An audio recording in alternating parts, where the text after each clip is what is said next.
सभी लोगों को नमस्ते। मैं पुष्कर अवस्थी।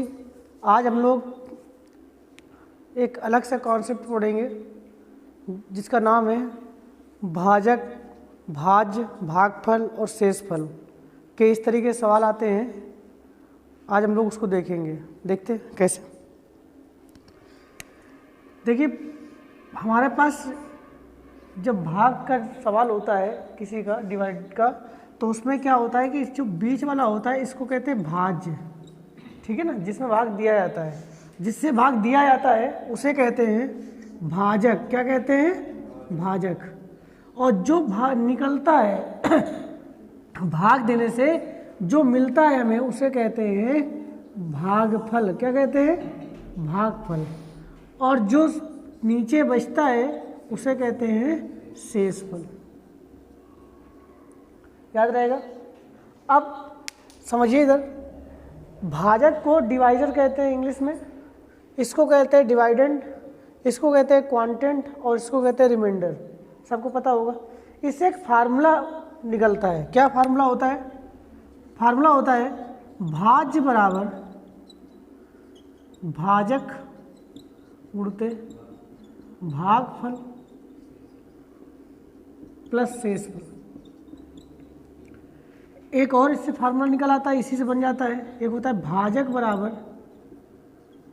भाज्य माइनस शेषफल बटे भागफल। ये आपके दो फार्मूले इससे बनते हैं। इससे सवाल होते हैं। लिखिए, पहला सवाल लिखिए। यदि किसी संख्या में 24 से भाग देने पर भागफल 15 तथा शेषफल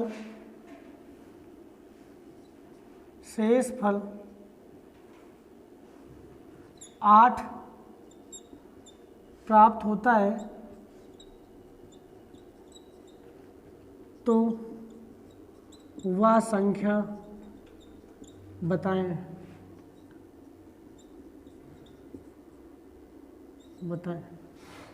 तो वह संख्या बताएं। देखिए, इस सवाल को कैसे करेंगे।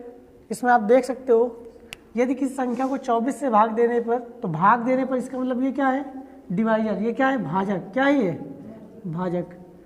भागफल ये तुम्हें दिख रहा है और ये शेष। तो भाज्य निकालना है ना, तो भाज्य बराबर कर सकते हो आप। क्या होता है?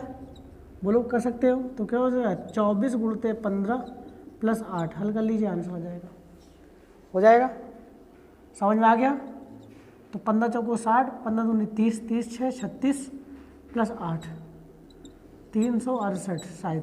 देखो आ जाएगा। देखिए आ गया, नोट कर लीजिए।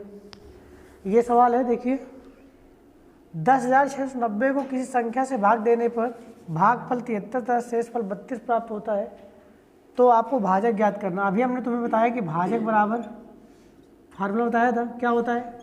भाज्य माइनस शेषफल बटे भागफल बताया था।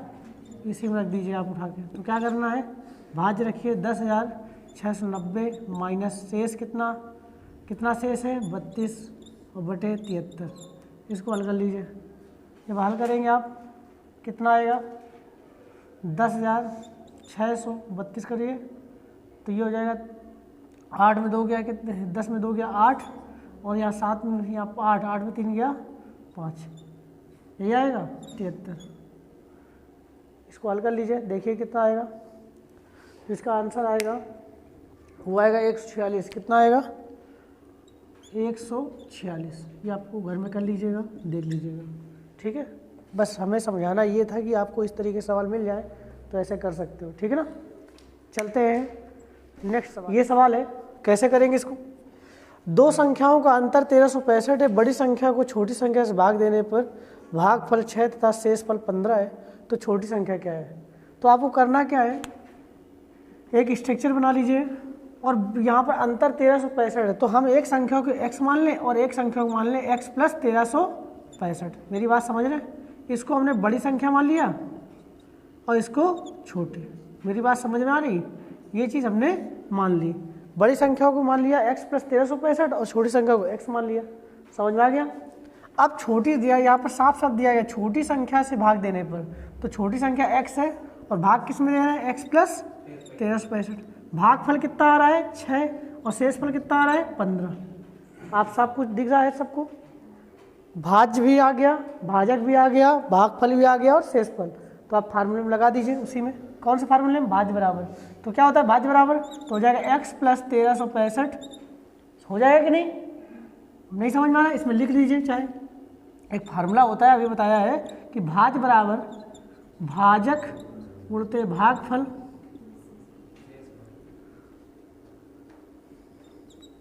प्लस शेषफल।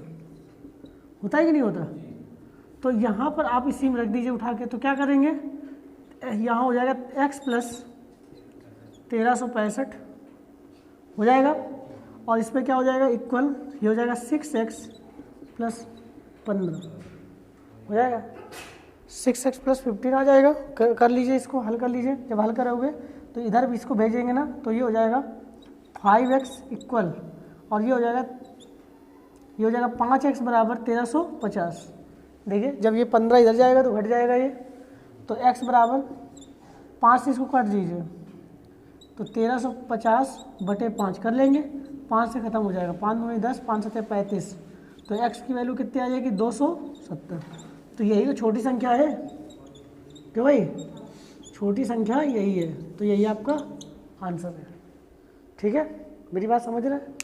तो छोटी संख्या यही तो मानी थी, तो आपका आंसर कंप्लीट हो गया। ठीक है ना? चलिए देखिए, ये सवाल है, एक भाजक भागफल का 25 गुना तथा शेष फल का 5 गुना है। यदि भागफल 16 हो तो भाज्य क्या होगा? ठीक है, तो इसमें एक चीज़ दी गई है, पहले जो चीज़ दी गई उसको लिख लीजिए कि भागफल कितना है? 16। भागफल कितना है? 16। और यहाँ पर क्या दिया गया ये समझिए, एक भाजक भागफल का 25 गुना है। तो अगर हम यहाँ पर समझिए भाजक निकाल सकते हैं कि नहीं निकाल सकते? तो इससे भाजक निकाल लीजिए। तो भाजक भागफल का 25 गुना है, समझ में आ गया? तो इसका 16 का 25 गुना कर दीजिए तो ये निकल आएगा 400। समझ आ गया? मेरी बात समझे? ये निकल आया। अब फिर वो कहता है शेष फल का 5 गुना है भाजक। समझ में आ रहा है? तो ये 5 गुना किसका है? शेष का। तो शेष 5 गुना है, तो 400 का 1/5 कर दीजिए। जब ये 1/5 है तो ये 5 गुना है तो इसका 1/5 ये होगा। इसको हल कर लीजिए तो कितना हो जाएगा? 80। सब कुछ भाजक भी निकल आया, भाजक भी निकल आया, भागफल भी निकल आया और शेष फल भी निकल आया। अब क्या करना है तुम्हें? भाज्य निकालना है, तो बस फार्मूला लगा दीजिए। ठीक है, कर सकते हो आप। क्या हो जाएगा वो बोलो? भाजक गुणते भागफल प्लस शेष फल। 16 चौको 64, तो 64 80 आपका आंसर हो जाएगा। ठीक है ना? इस तरीके से भी कर सकते हो। और देखिए इधर दूसरा तरीका भी है, उसको भी देख लीजिए। दूसरा तरीका क्या है, पहले ये नोट कर लीजिए। अब दूसरा तरीका देखिए, हम सीधे अनुपात से ही कर लेंगे, कोई दिक्कत नहीं है। आप लिख सकते हैं भाजक भागफल और शेषफल, लिख दिया आपने। अब इसने कहा एक भाजक भागफल का 25 गुना है। भाजक तो ये 25 गुना है किसका? भागफल का, तो ये हो जाएगा 1 गुना। हो गया। अब कह रहा है शेषफल का 5 गुना है तथा शेषफल का ये 5 गुना है, तो इसका मतलब ये 5 होगा। तो अनुपात क्या हो जाएगा? 25:1:5। ठीक है। तो अब देखिए साफ साफ दिखा है कि यहाँ दिया है भागफल 16 हो, तो 1 की वैल्यू दी गई है। 1 की वैल्यू कितनी? 16। जब 1 की वैल्यू 16 है तो 25 की वैल्यू कितनी हो जाएगी? 400। और 5 की वैल्यू कितनी हो जाएगी? 80। तो सब कुछ निकल आएगा। अब उठा के रख दीजिए, भाज्य निकाल लीजिए। तो क्या हो जाएगा? 400 × 16 + 80 आपका आएगा 6480। ठीक है, आशा करता हूँ ये चीज़ तुम्हें समझ में आ गई होगी। इसको नोट कर लीजिए। ठीक है ना? जैसे मर्जी है वैसे करिए। देखिए ये सवाल है, 5 अंकों की सबसे बड़ी संख्या ज्ञात करो जो 18 से पूर्णतः व्यक्त हो जाए या विभाजित हो जाए। 5 अंकों की सबसे छोटी संख्या ज्ञात करो जो 18 से पूर्णतः व्यक्त हो जाए। इस सवाल को कराने का केवल ये तात्पर्य है कि आपको समझाना कि ये सवाल कैसे, कुछ लोग गलत कर देते हैं। कैसे? तो आपको जब भी तुम्हें बड़ी से बड़ी संख्या दिख जाए, सबसे बड़ी संख्या, ठीक है, इस बात को याद रखना। जब सबसे बड़ी संख्या हो तो तुम्हें पता होगा 5 अंकों की सबसे बड़ी संख्या क्या होती है, तो होती है 99,999। पल्ले पड़ रहा है। इसमें हम 18 का भाग तुरंत दे देंगे, याद रहेगा, समझ आ रहा है। 18 पंचे 90, 9 फिर 9 फिर 90 फिर 9 फिर कैरी 9, मेरी बात समझे, फिर 90 फिर यहाँ पर 9 फिर कैरी 9 फिर 90 फिर चला जाएगा। ठीक है, बार बार क्लियर हो जाएगा। मेरी बात समझ रहे हैं कि नहीं समझ रहे हैं? ये क्लियर हो जाएगा। ये 9, इससे हमें मतलब नहीं है। यहाँ पर लास्ट में देखेंगे कितना शेष आएगा। शेष कितना आएगा? 9। कितना शेष आएगा? 9। एक बार 18 पंचे 90 फिर 18 पंचे 90 फिर 18 पंचे 90 फिर 18 पंचे 90। ठीक है, तो एक बार 9 आएगा। ठीक है, अब मेरी बात ध्यान समझिएगा। जब भी तुम्हें सबसे बड़ी संख्या है तो लिख लीजिएगा कि जब सबसे बड़ी संख्या होगी तो याद रखना उसको निकालने के लिए तुम्हें शेष फल जो आएगा उसी को घटा देना है। ठीक है, क्या करना है? शेष फल को ही घटा देना है। शेष फल को घटाना है, ये इस बात को लिख लेना है कहीं पर, याद रहेगा। जब सबका कब ये होगा? जब ये चीज़ आए, सबसे बड़ी संख्या। ठीक है ना, तो बस घटा दीजिए। तो 99,999 में 9 को घटा देना है, तो आंसर क्या आ जाएगा? 99,990। ठीक है ना, आंसर हो गया। मेरी बात समझ रहे हैं? ये नोट कर लीजिए। अब दूसरा सवाल देखिए, 5 अंकों की सबसे छोटी संख्या। तो 5 अंकों की सबसे छोटी संख्या क्या होती है बताओ? तो ये होती है, बोलो क्या होती है? 10,000। क्या हो जाएगी? 10,000।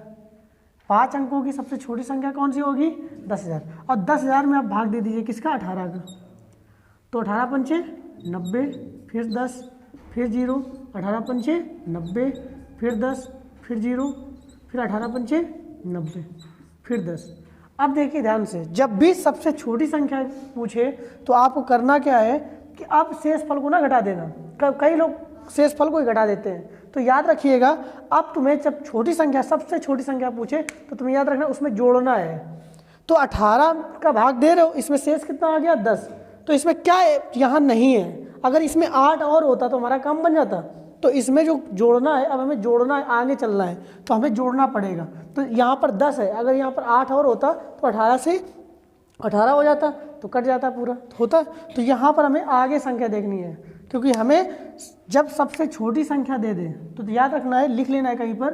तो उसमें हमें क्या करना है कि भाजक और शेष फल के, ठीक है, अंतर को जोड़ना है। ठीक है ना, तो लिख लेना है भाजक और शेष फल के अंतर को जोड़ना है। जोड़ना है, याद रहेगा, ये लिख लेना है। क्या करना है? तो अंतर कितना है यहाँ पर? भाजक और शेषफल का अंतर कितना है? 8। बस 8 को क्या कर देना? जोड़ देना है। तो क्या हो जाएगा? 10,000 में 8 को जोड़ देना है, तो 10,008 आपका आंसर हो जाएगा। ठीक है ना, नोट देखिए कि ये सवाल है। देखिए ये सवाल कैसा है? 10,000 के सबसे निकटतम कौन संख्या है जो 18 से पूर्णतः विभाजित हो जाए?